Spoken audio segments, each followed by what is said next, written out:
Obrigada. Então, eu começo também iniciando perguntando a vocês, se vocês já viram falar, é claro que sim, né, porque a gente está falando de um clássico, mas qual a relação de vocês com o 15? Com Raquel de Queiroz? Experiência, né? A gente pode abrir, tá? O momento é para bater papo. Tradição. Acho que é relação de amor. Eu acho que essa é a relação que a gente vai trabalhar muito aqui quando a gente entrar na biografia da autora, né? Então, de início eu vou falar, Raquel de Queiroz nasceu no dia 7 de 11 de 1990, prima pelo lado materno de José de Alencar, né? Então a literatura está no sangue.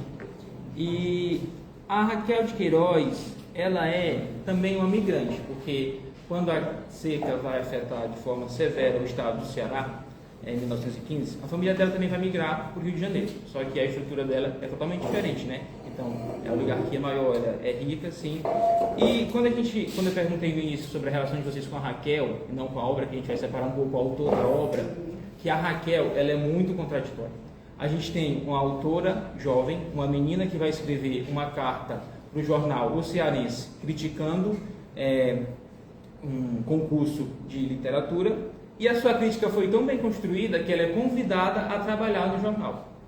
Essa jovem de 17 anos, ela começa a ter vertentes comunistas, ela vai defender, ela vai trazer o Partido Comunista para o estado do Ceará, né? Então ela vai criar uma ideia comunista, socialista, aí no início da vida dela como autora, ela forma-se professora no colégio normal, o que a gente chama hoje de magistério, pode ser que mais família a isso, né? O colégio normal, a escola normal, que forma jovens educadores.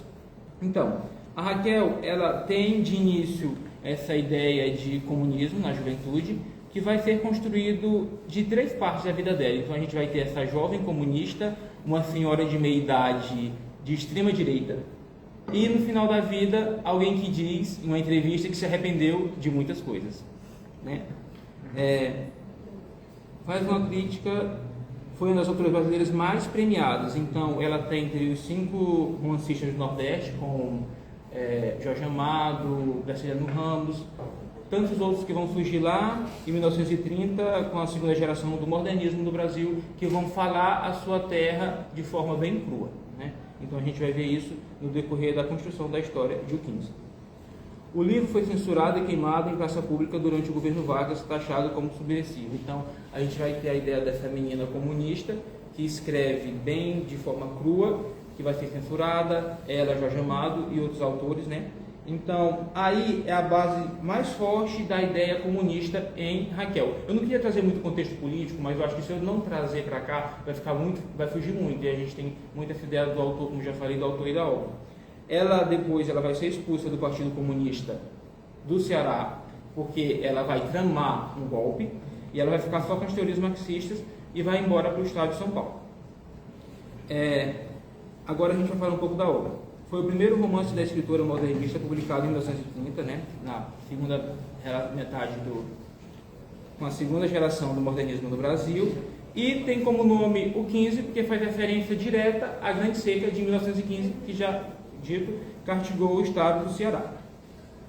O romance é curto, organizado em 26 capítulos e é dividido em 2 núcleos. Então a gente tem o núcleo que vai fazer, o núcleo 1 que vai fazer referência total à ideia de romance, né? A gente vai ter Vicente e Conceição, os primos que são apaixonados. A Conceição vai ter muito essa ideia de quero, mas não te quero possuir, te quero por perto, mas não perto assim.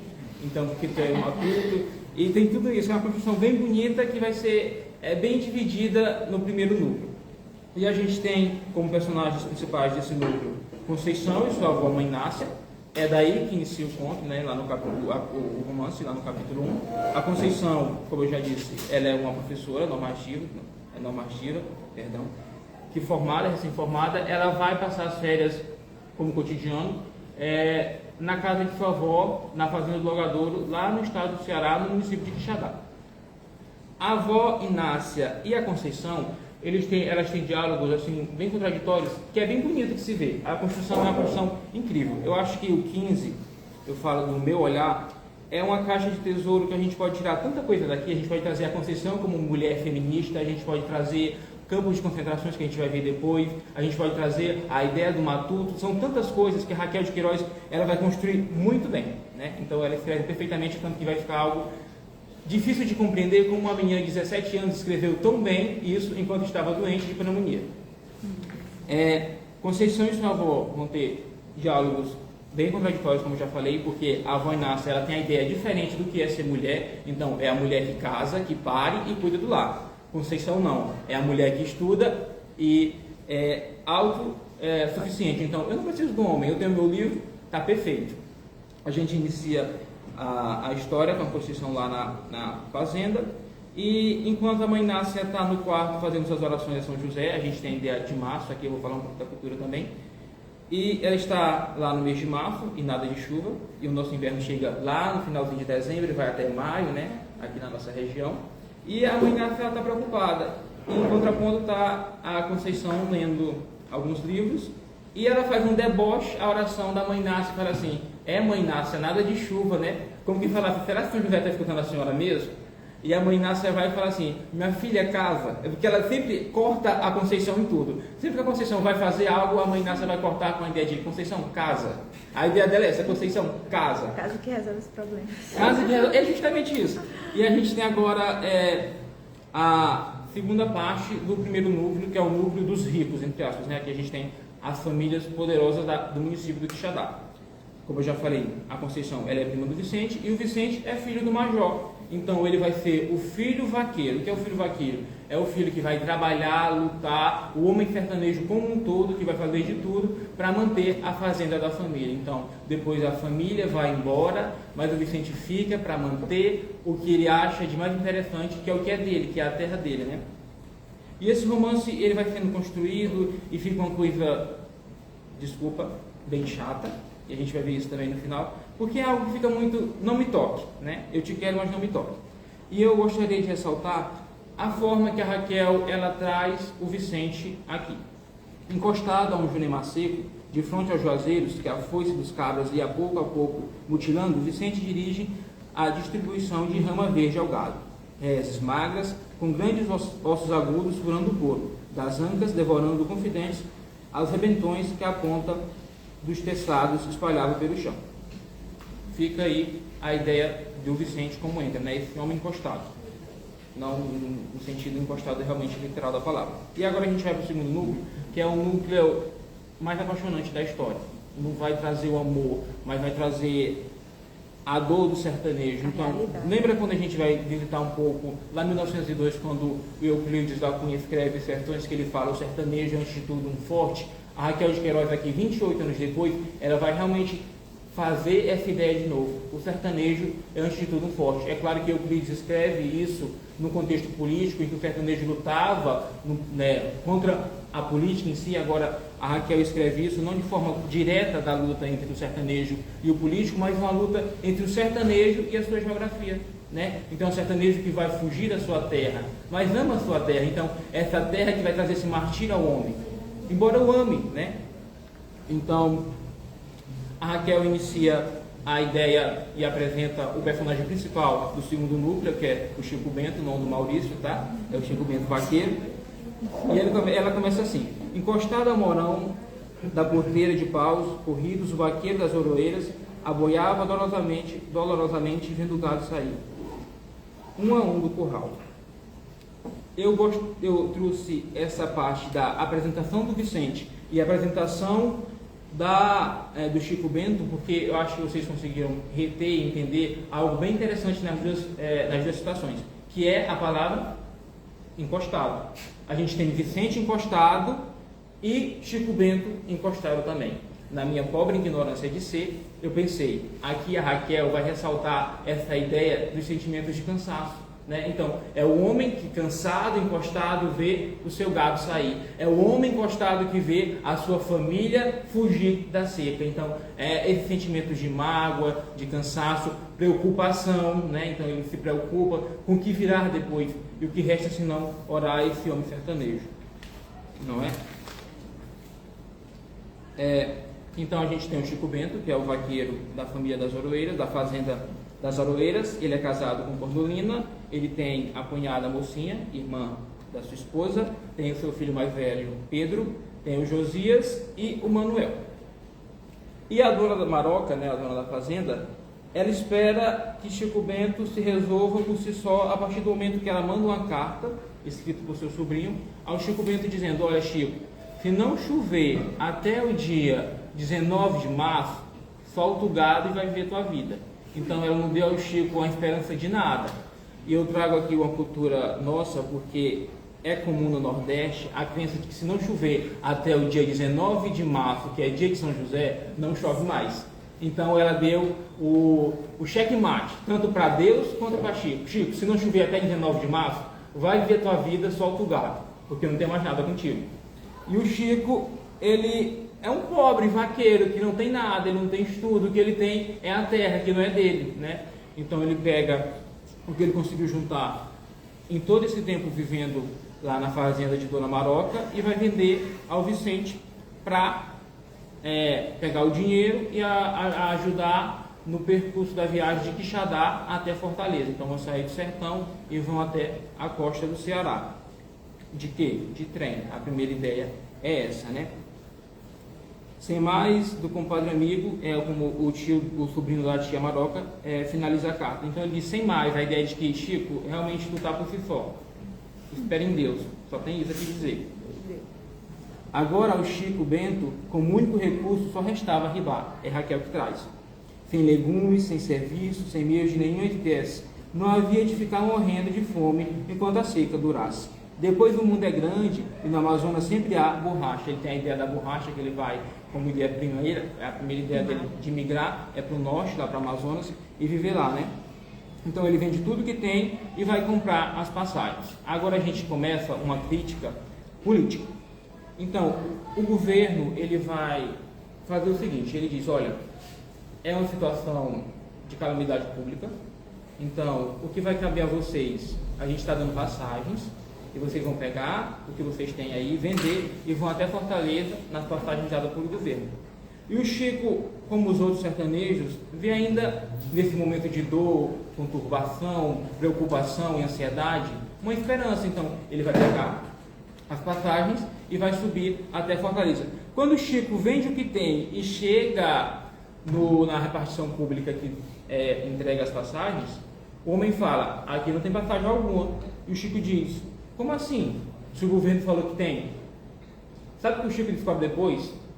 Que realmente o governo mandava as passagens, só que ficava na mão de um pequeno grupo, e esse pequeno grupo revendia as passagens. Né? Então, realmente, é o nordestino que para quem pagasse mais ainda. Para quem pagasse mais, ele vai falar depois.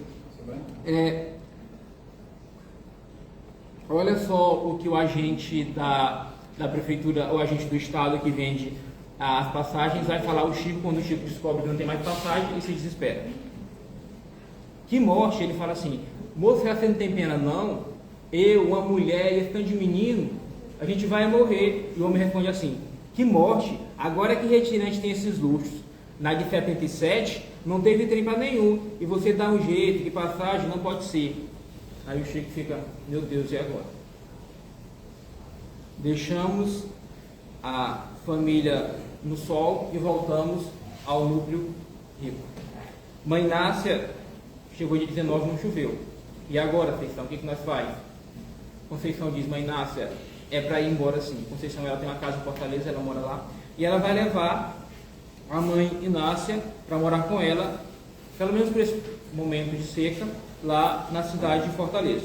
E o Vicente continua ainda na labuta diária de manter a família, né? Porque ele é que vai manter, ele tem um irmão, o Paulo, mas o Paulo é bacharel, e a gente tem até um preconceito da família em si, porque eles não conseguem reconhecer em Vicente, reconhecendo Vicente mais a mão de obra, mas não esse ser que vai, sabe, fazer de tudo para conseguir manter a casa. Ele se preocupa com isso, ele se preocupa com o amanhã, não como o que comer, mas em manter o que tem. O pai dele é um major aposentado, e ele pensa muito nessa ideia de que o pai dele lutou muito para conquistar, e agora cabe a ele continuar. A gente manter o legado, um negócio meio assim? Hã? Manter o legado do pai? Justamente, a ideia de manter o legado da família, porque é uma família bem abastada da região. A gente deixa agora a família rica na sombra e volta para o sol. Chico Bento fechava a marcha com cacete no ombro, do qual pendia uma trouxa. Mocinha de vestido engomado, Também levava sua trouxa debaixo do braço, e na mão os chinelos vermelhos de ir à missa. O sol ia esquentando. De cima do cangalho, o menino chorou com mais força, debatendo-se, até que Condolina o retirou com medo de uma queda. Eles vão caminhando e vão vendo a paisagem que eles tanto amavam se acabar. Tem uma parte muito bonita, eu não coloquei aqui no script, mas é quando eles veem a vaca bordada da família. A vaca bordada, ela está bem seca, e ela vai olhar para o caçula, e o caçula vai olhar para a vaca, e a vaca vai chorar. É porque a vaca olhou para ele como disse assim, até nunca mais. Porque ela sabia que ia morrer daqui a pouco. Então, são construções assim, tão incríveis, são coisas pequenas que vão deixando a gente assim, sabe? É porque é um livro bem pequeno, mas consegue marcar a gente bastante. Chegou a desolação da primeira fome, vinha seca e tragédia, vinha seca trágica, surgindo no fundo sujo dos sacos vazios a descarnada. Então, agora eles começam a perceber que a ideia talvez não tenha sido tão boa assim. No caminho eles se deparam com outro grupo de retirantes que, como eles não tiveram a sorte de adquirir as passagens, e estão comendo carne podre. E o Chico, que é um homem grandão, incrível, ele vai e pega o pouco que tem e divide com aquela família. Só que o preço chegou depois. A farinha e a rapadura que ele dividiu com os outros vai fazer falta agora para os dele, né? E nesse momento de primeiro desespero, que é quando a fome bate, porque eles já estão no percurso bem adiantado da viagem, a mocinha, eles chegam a um povoado e a mocinha encontra uma mulher que eu vou trazer como cafetina, e ela se encanta por aquela vida, porque a mocinha, a Raquel descreve aqui a mocinha como uma moça bem, uma pobre soberba, parece a Rochelle, né? Então o que ela tem, ela zera pelo que ele tem, é pouco que ela tem, ela guarda com a alma esses chinelos de missa e esse vestidinho dela, não vão mais. Quando a fome bateu, que ela se desesperou, o Chico fala até assim, e agora o que adianta tanto querer ser, né? E a mocinha vai e fica na casa de Dona Eugênia, se não me falha a memória, que vai ser a mulher que vai estar ali mantendo ela, né? Então, ela vai ser quase uma escrava do lar, não é uma empregada não, é uma escrava do lar. Ela vai brigar muito com a Dona Eugênia, porque a mocinha é encantada com essa ideia de sair de onde ela está. Então, sempre que o trem apita, a mocinha abandona a panela, a mocinha abandona a cozinha e vai à estação ver quem chega, né? E ver também quem tem a sorte que ela não teve de sair do lugar. E a Dona Eugênia, a dona da casa, depois espanca a mocinha e expulsa a mocinha. Eu acho que, dentre as outras construções que ficam aqui, a da mocinha é algo que, se fosse para ter um 15-2, deveria ter melhor desenvolvido, porque parece que a mocinha ficou realmente para trás. A mocinha sumiu do mundo, né? Tomou um chá de sumiço. Ela ficou para depois. Nesse percurso, a gente tem a segunda hora da fome. O que é a segunda hora da fome? É quando Josias, o filho do meio da família, percebe que realmente não tem. A sacola secou e a gente vai comer o quê? Eles entram em uma casa de farinha, num aviamento, como a gente chama, e ele vê a mandioca, que é bem similar à macaxeira, só que a mandioca não pode comer. A macaxeira pode. Tá? Isso é a cultura que eu estou dizendo para vocês. Eu faço farinha. E o Josias pega, arranca a raiz da mandioca, pega uma pedra e rala. Come. É a fome. É uma criança. E quando o Chico e a Cordulina percebem, o menino já está intoxicado. Então ele já está com a barriga inchada, imensa. E o que resta, sem recurso algum? Há um desespero imenso. Vai buscar rezadeira, vai fazer isso. Porque nem água para chá tinha. Então, vai fazer isso, vai fazer aquilo. E acaba que o Josias morre. Ele fica ali, numa cova rasa, no meio do caminho, numa cruz que o pai fez. A gente tem a primeira queda. Aí a gente volta para a família na sombra, que é a família do núcleo 1, né? A família mais abastada. A família do Vicente também não suporta. O Vicente, ele tem muitas irmãs e apenas o irmão Paulo soberbo lá em Fortaleza, o bacharel, e o Vicente fica ali e chega um momento que o major diz, não tem como mais a gente ficar aqui. O major meio que entrega a fazenda a Vicente, vai com a esposa e as filhas morar na cidade. Então, agora o Vicente está só, tem como companheiro apenas os compadres vaqueiros, né, para manter a casa, e não tem relação mais alguma com a família, porque a família meio que disse, Vicente, a casa, a fazenda é para ti, Depois regressam, é claro, quando a chuva volta, né? Mas nesse meio tempo, eles ficam ali. Aí a família continua no solo, núcleo 2. Depois de passarem muita fome, eles meio que desmaiam. Então eles se deitam ali e apagam. O Pedro, que é o filho mais velho, ele fica assim acordado, ele desperta do sono, né? Se desmaia, entre aspas, e ele vê um grupo de retirantes. E o desespero do Pedro é o seguinte: é acordar a família para acompanhar. Mas o cansaço foi maior, ninguém acordou, e o Pedro tinha fome e pressa de chegar. O Pedro acompanhou os retirantes que iam à frente. Então, a família vai... Gente, é uma desconstrução que a gente vai ficando, meu Deus do céu. É claro, agora eu vou trazer uma relação até com Vidas Secas, que eu não chorei como quando a baleia morre e vai comer preá, mas aqui dá vontade de chorar a todo momento, porque é uma família que vai se desconstruindo. Então, esses migrantes que vão, assim, um grupo tão grande, vai se fechando. Sabe o que eu acho uma relação bastante interessante, que a Raquel faz até uma relação bastante cristã com a passagem do livro, principalmente com o núcleo 2, me lembra muito a Via Crucis, porque Sim, tem vários momentos de derrocada, de levantar e continuar caminhando, e cair de novo, levantar e continuar caminhando, até o momento que não dá mais. Sim. São as 3 fomes, são as 3 que eram de Jesus. É aquele momento que tu não suportar, mas tem que levantar. Mas é uma leitura possível isso aí,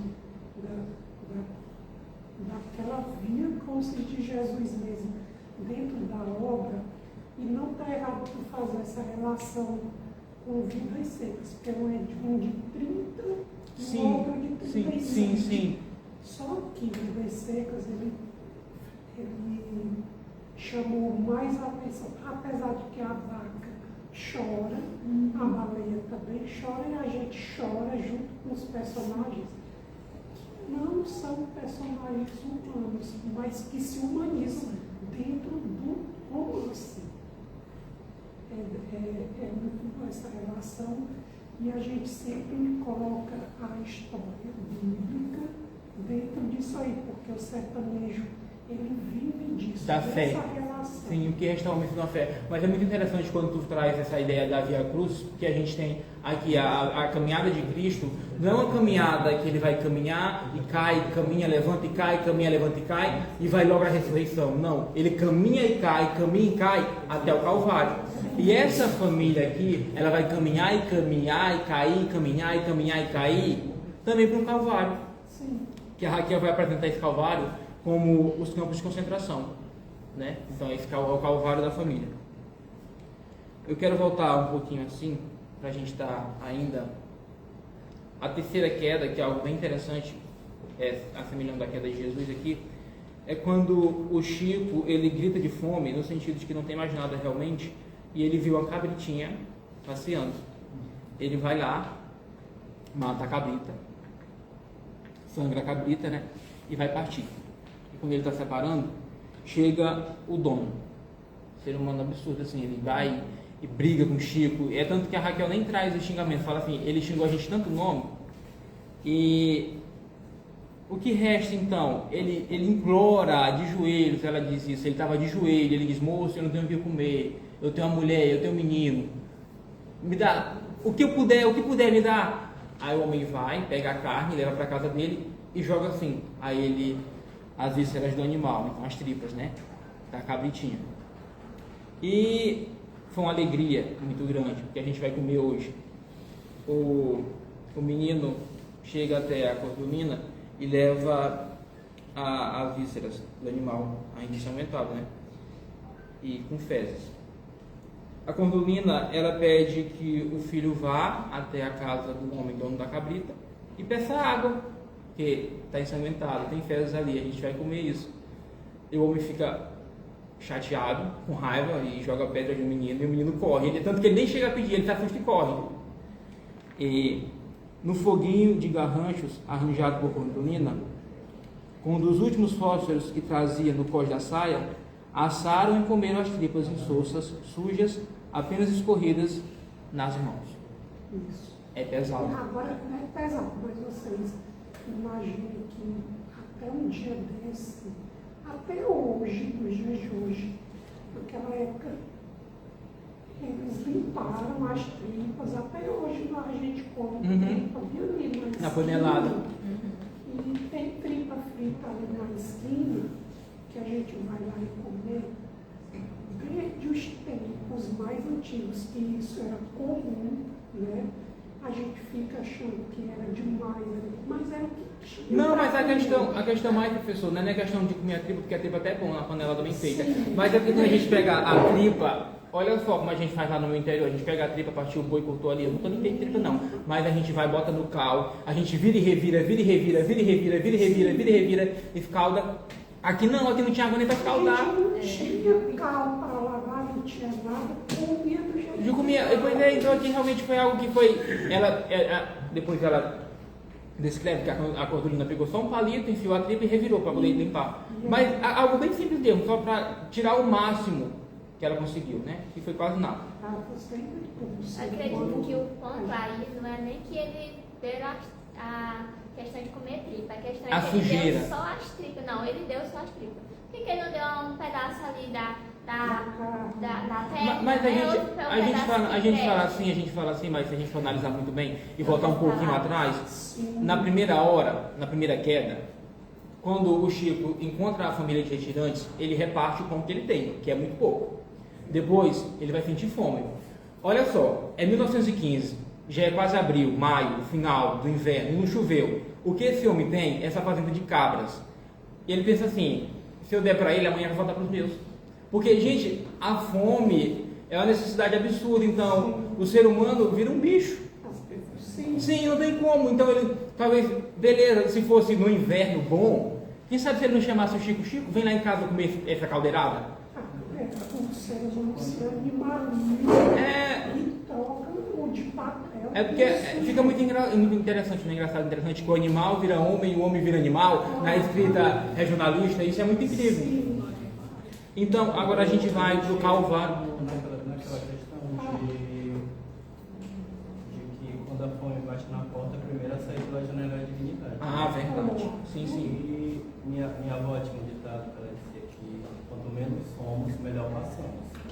Então, é aquela história, né? O ditado do nordestino, né? Farinha pouca, meu peru. Meu primeiro, justamente, a ideia é essa. E a gente entra naquela questão não sei se vocês já alcançaram isso, mas dentro dos estudos de relações humanas, a gente tem a pirâmide de Maslow, que ela fala sobre as necessidades, né? Então a fome é uma necessidade básica. Você só passa a se preocupar com a coletividade quando as suas necessidades básicas ou necessidades fisiológicas elas estão supridas, né? Aí você vai se preocupar com questão de emprego, habitação, bem-estar social. Só quando a questão da fome foi saciada, porque é básico do ser humano. Sim. Não tem como você viver com dignidade sem você se alimentar bem. E quando você não se alimenta bem, você não vai se preocupar, por exemplo, com a dor do outro, com o que o outro passa. Sim, não tem como. Não tem como ter empatia de barriga vazia. É, exatamente. Não tem como ter empatia de barriga vazia. Ana Maria Gonçalves, nesse último livro, O Defeito de Cor, ela faz essa relação certinha que vocês estão discutindo. Porque eles comem as vísceras das baleias, entendeu? Os negros. Então, gente, é interessante ver. Eu fiquei curioso. Os da sombra e os do sol.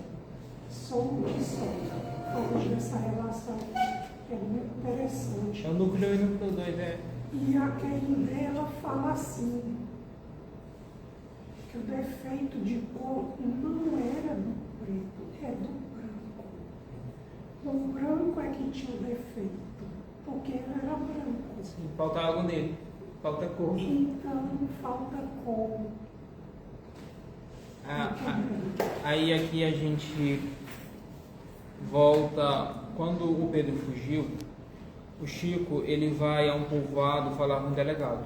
E o delegado fala assim, olha, se for gente passando fome, aqui eu não tenho nem pra mim. Aí o Chico insiste, não é isso não, moço. Aí ele abre a porta, depois ele começa a pelejar, até que ele reconhece. É compadre Chico, é o compadre dele, o delegado é o compadre dele. E o compadre dele pergunta, e meu afilhado, seu afilhado ficou na cova rasa, né? É o padrinho de Josias.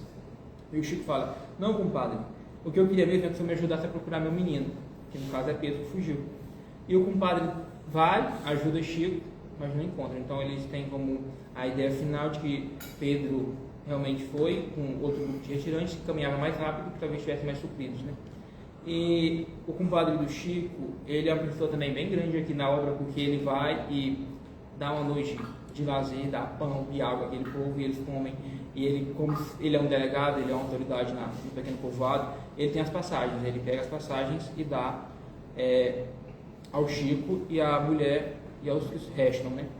E eles sobem até Fortaleza. E quando eles chegam em Fortaleza, aí é que a gente começa o que a gente falou há pouco da ideia do Calvário, né? Então caminhavam, caíam, mas não para a ressurreição agora é a hora do Calvário. E o Calvário, como eu disse, a Raquel traz como campo de concentração. Aqui eu trouxe um relato que eu vi no artigo, que pouca assistência, cerca de 150 pessoas morriam por dia. Quem está no campo de concentração? Aqui, a gente volta para a sombra. Conceição.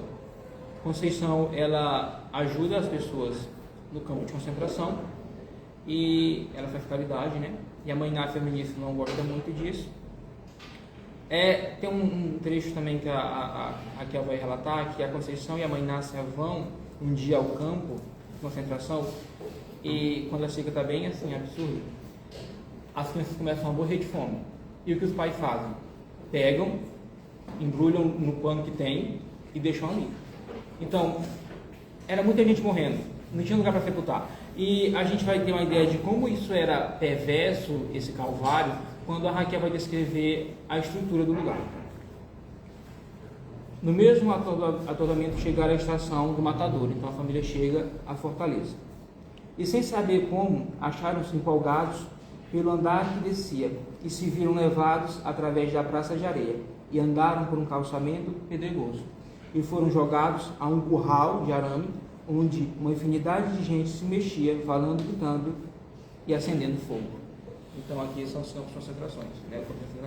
E esses campos aqui eles são bem antes dos campos da Segunda Guerra Mundial, que vão ser lá na Alemanha, né? O Brasil tem menos, né? Que é 1915, está surgindo em 1939, 1945, por aí. Então, Conceição, como eu disse, ela faz trabalho voluntário. Um dia ela está caminhando e ela encontra Chico. Um padre, Conceição é a madrinha do Duquinha, o Manuel, o filho mais novo. Ela pega a criança para cuidar e ela ajuda o Chico, ela consegue um emprego para o Chico e aí está perfeito. E voltamos ao núcleo do romance. E onde é que está o Vicente agora? O Vicente, nesse intervalo de tempo, ele foi 2 vezes em Fortaleza e encontrou ainda a Conceição. Mas a Conceição continua dizendo: não, Vicente, não te quero. E a Conceição, um dia ela fazendo uma visita, ela encontra uma mulher que trabalhava na fazenda da família. E a mulher vai fazer meio que uma fofoquinha a ela e diz assim: o Vicente está bem que acumulado assim com a filha de fulano de tal. E a Conceição diz que não quer, mas tem ciúme. Enfim, a Raquel traz assim uns 3 capítulos que toda noite antes de dormir, Conceição voltava a mente para Vicente, né? E ela fica, o matuto desgraçado. Se ele não me quer, pois bem, eu sou uma mulher letrada. Ela fica com isso, então esse ciúme que ela vai construir, de que eu não te quero, mas se você está com outro alguém, eu te quero sim. Aí fica nisso, e a gente vai ver no final como o núcleo 1 é fechado.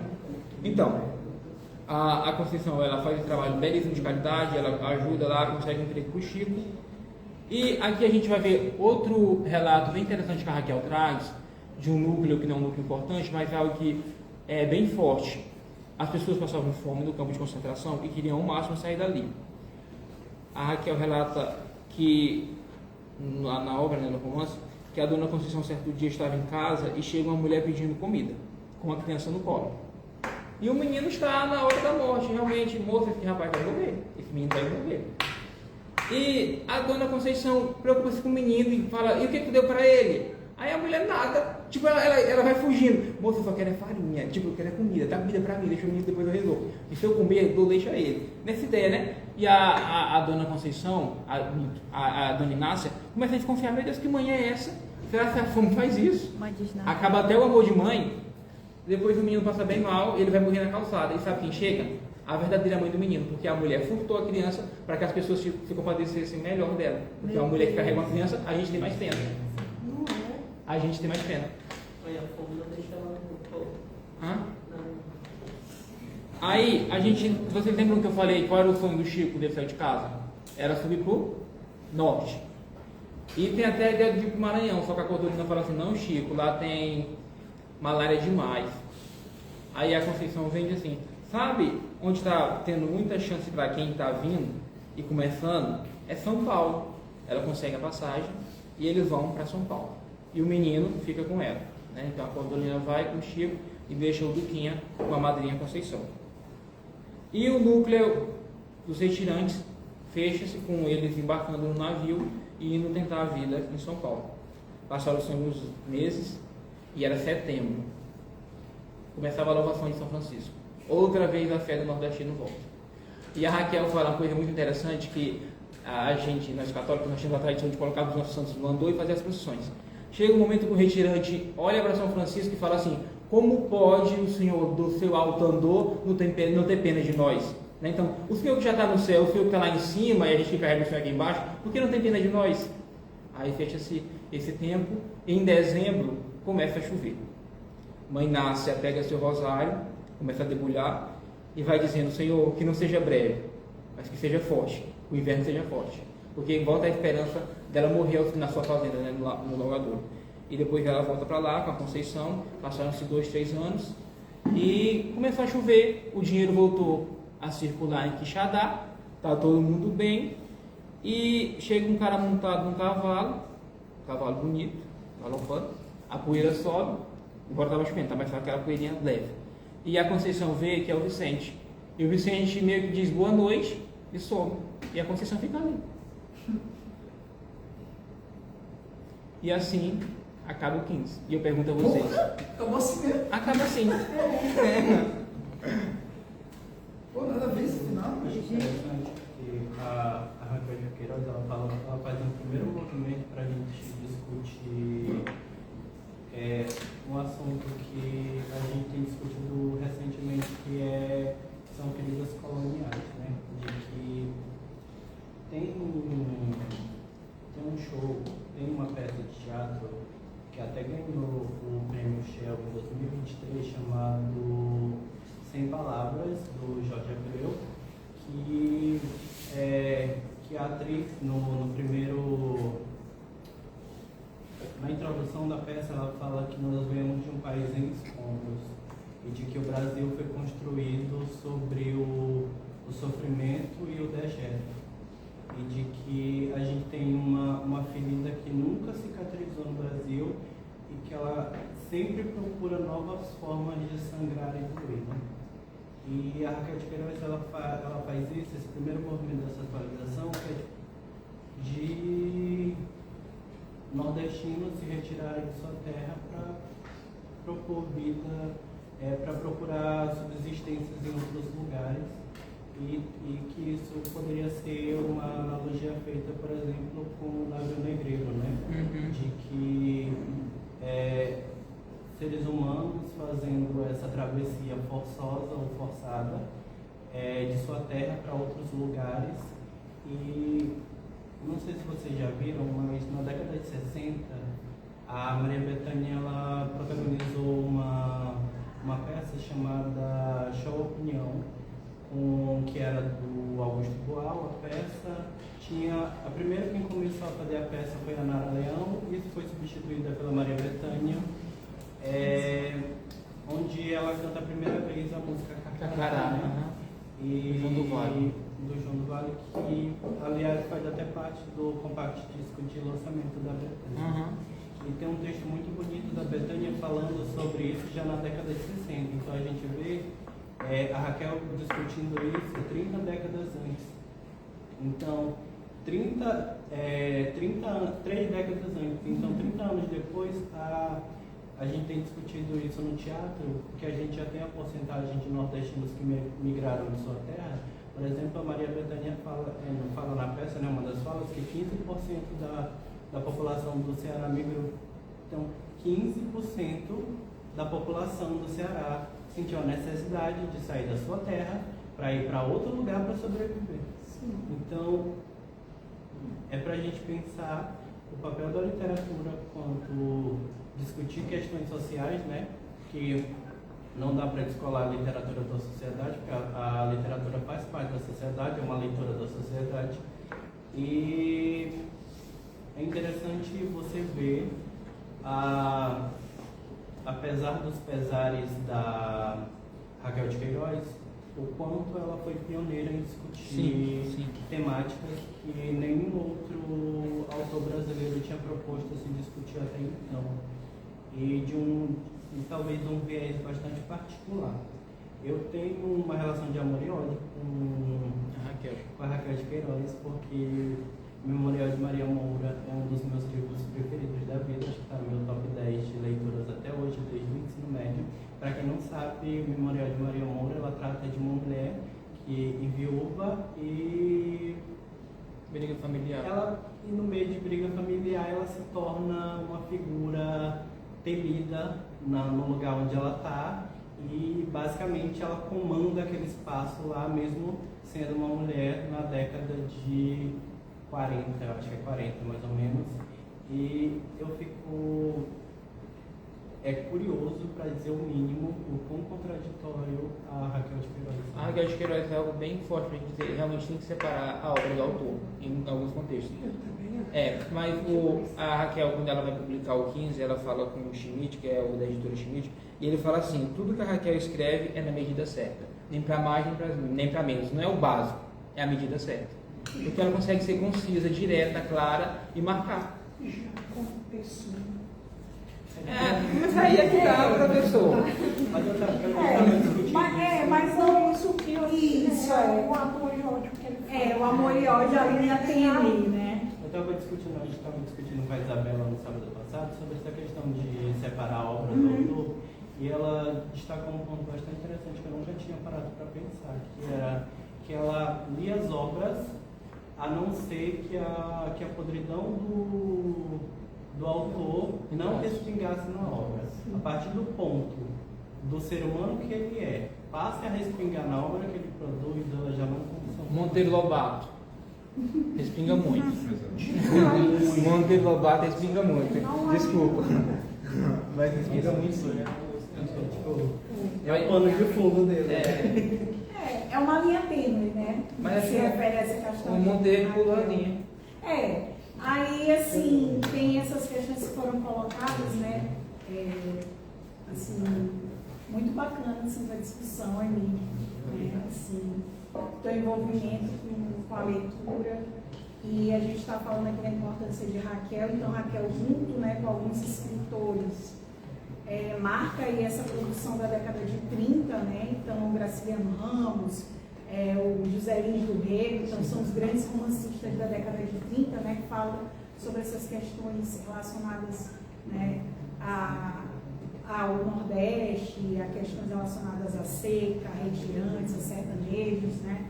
E assim, é inegável falar da importância da Raquel, né, diante assim, desses aspectos contraditórios que a gente percebe também, né.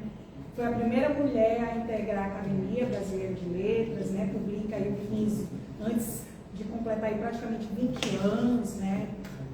Publica outras obras como foram citadas aí. Excelente cronista. Né? Excelente cronista. Ela traz para as obras, para os romances, essa visão jornalística que ela tinha. Porque ela fala que não é romancista, ela é jornalista. Ela é jornalista, então ela consegue levar essa experiência jornalística para dentro do texto literário e traz questões sociais muito fortes, né? A gente acaba que fica assim numa situação meio contraditória com ela, porque, né, até então inicialmente ela, né, relacionada a essas questões políticas que você fala, né, ela tem aí, né, envolvimento com os ideais do comunismo, se envolve. Mais adiante ela já vai ser apoiadora da ditadura militar, né? Inclusive tem uma entrevista assim lendária da Raquel de Queiroz, que ela é entrevistada no Roda Viva, né? E aí ela tem uma discussão com o Caio Fernando Abreu, assim, né? Que o Caio até interpela ela, né? Mas você é muito contraditória. Né? Aí o Caio fala para ela, ó, na minha época de universidade, eu ia para a universidade e as pessoas falavam assim, vamos ler lá, Raquel, vamos ler o 15. E aí nós realmente líamos você, mas depois que nós descobrimos que você passou a apoiar, né, governos militares e a prática de militares, aí ela tenta se explicar, né, falando que ela apoiava determinada pessoa, que apoiava Getúlio, e que depois ela esperava que as coisas fossem mudar. Ele não, nós líamos você, nós tínhamos um apreço pelo que você escrevia, mas diante dessas suas opiniões aí, no mínimo contraditórias, a gente, né, depois a gente começou a desistir de ler, né, o que você produzia. Né? Mas assim, diante disso, né, a gente, considerando aí o antes, né, inegável a contribuição dela para a produção literária. Né? E aí outro aspecto que foi falado aqui da fome, né, como essa questão da fome foi pontuada, né, Cirilo falou, Caína também falou, e aí quando falavas dessa questão da fome, eu me lembrei também de Carolina Maria de Jesus, né, em Diário de uma Favelada, que ela fala, né, a fome é professora. E muitas vezes ela fala também, né, de como a fome atravessa aí as diferentes camadas sociais. E quando ela fala aí da mulher negra, ela fala, né, como essa fome atravessa a mulher negra dentro de um espaço, né, que se configura também uma violência estrutural, porque a gente está falando da realidade de mulheres negras, né?